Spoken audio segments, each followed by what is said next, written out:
Bapak, Ibu, dan Saudara, salam, salam sehat, salam sahabat.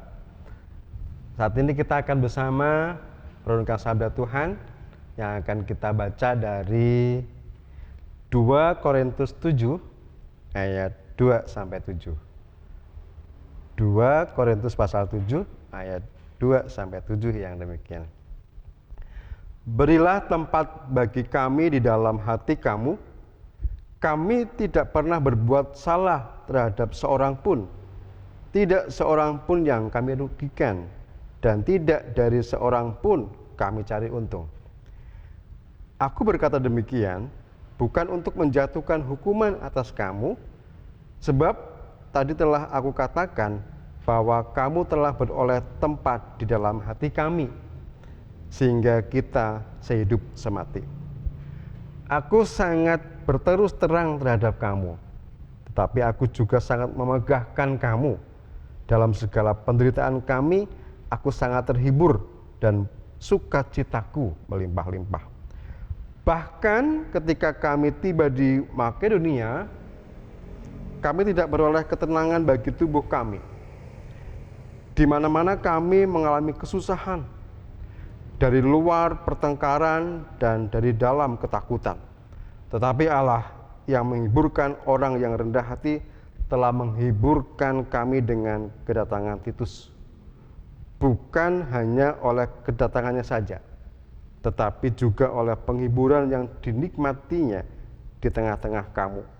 Karena ia telah memberitahukan kepada kami tentang kerinduanmu, keluhanmu, kesungguhanmu untuk membela aku, sehingga makin bertambahlah sukacitaku. Amin. Tema hari ini adalah saling terkait dan terikat. Saling terkait dan terikat. Saudara, dalam kekristenan, dalam pengajaran kehidupan iman kita, banyak sekali nasihat moralitas yang luar biasa. Ada banyak nasihat baik. Tetapi nasihat baik tadi ada kalanya ditafsirkan berbeda. Nasihat baik dipahami berbeda sehingga justru melahirkan sikap yang berbeda pula dari arah nasihat tersebut, arah dari pengajaran tersebut. Contohnya, pengajaran tentang bagaimana kehidupan kita itu harus senantiasa mengandalkan Tuhan, jangan mengandalkan manusia. Itu iman yang mesti dibangun dengan kuat, mengandalkan Tuhan. Tapi persoalannya, jika kemudian ditanggapi bahwa ketika hidup mengandalkan Tuhan itu sama dengan menjauhkan diri dari keterikatan bersama orang lain. Sebisa mungkin hidup mandiri tanpa ada keterlibatan orang lain. Ini sesuatu yang harus kita bangun ulang, bahwa hidup kita itu memang mengandalkan Tuhan, tetapi bukan berarti kita menisbihkan peran orang lain di dalam penyertaan dan berkat Tuhan yang kita terima. Bacaan hari ini itu sebenarnya sebuah ungkapan kemarahan Paulus, teguran keras Paulus kepada jemaat di Korintus. Kenapa? Karena memang ada situasi di mana antara Paulus dan jemaat Korintus itu ada konflik. Dan konflik itu semakin meruncing. Maka Paulus mengirimkan surat kepada jemaat di Korintus melalui Titus untuk menegur dengan keras jemaat di sana.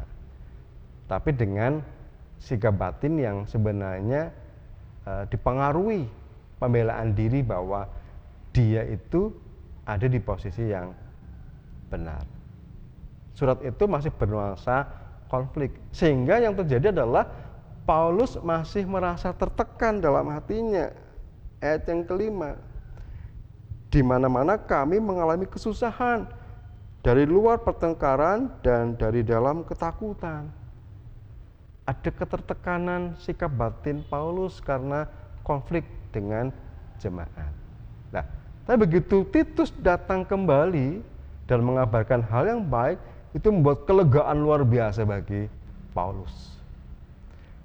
relasi yang tadinya dalam alam pikir Paulus itu sangat menekannya, itu akhirnya menjadi lega karena Paulus mendengar bahwa jemaat sudah berubah sikap dan situasinya. Ayat 6, tetapi Allah yang menghiburkan orang yang rendah hati telah menghiburkan kami dengan kedatangan Titus. Titus membawa kabar baik kepada Paulus. Artinya apa? Bahwa mengandalkan Tuhan itu situasinya bukan kita menjauhkan diri dengan keterlibatan orang lain, tapi justru memahami orang lain bisa dan sangat mungkin dipakai oleh Tuhan.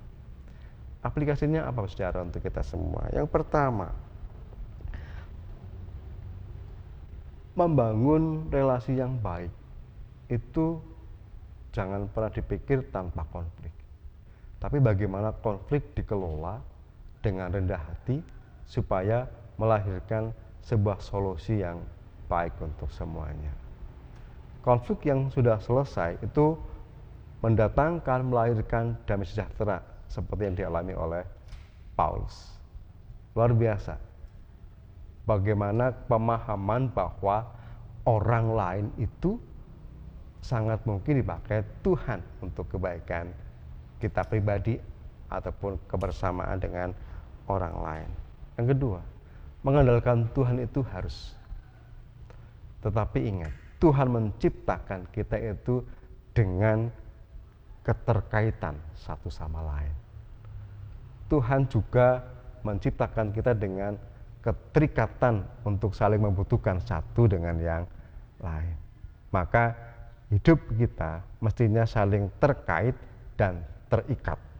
Sehingga ada bangunan kesatuan yang utuh untuk bersama-sama memperjuangkan kehidupan yang terus menikmati berkat Tuhan, damai sejahtera Tuhan, dan kita merasakan betapa persaudaraan itu dibangun semakin baik.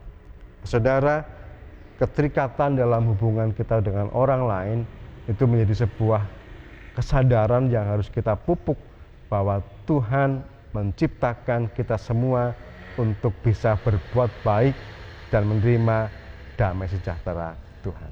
Dan Paulus sungguh lega, dan kita pun akan lega ketika kita memahami keterkaitan dan keterikatan kita dalam hidup bersama. Tuhan memberkati kita. Amin. Mari kita berdoa. Sebagai kekasih Allah, kami menyadari kehidupan kami yang bukan secara personal semata berrelasi dengan Tuhan. Pengandalan Tuhan dalam hidup kami adalah bagian bingkai besar yang menjadikan kami terbangun motivasinya untuk mengalami perjumpaan dengan orang lain, menyadari bahwa orang lain membutuhkan relasi yang baik dengan kami dan kami juga membutuhkan mereka semua. Kami yakin bahwa keterikatan dan keterkaitan kami dengan sesama adalah bagian karya Allah yang harus kami wujudkan dalam kehidupan bersama. Dalam Kristus Yesus kami berdoa dan bersyukur. Amin. Tuhan berkati. Amin.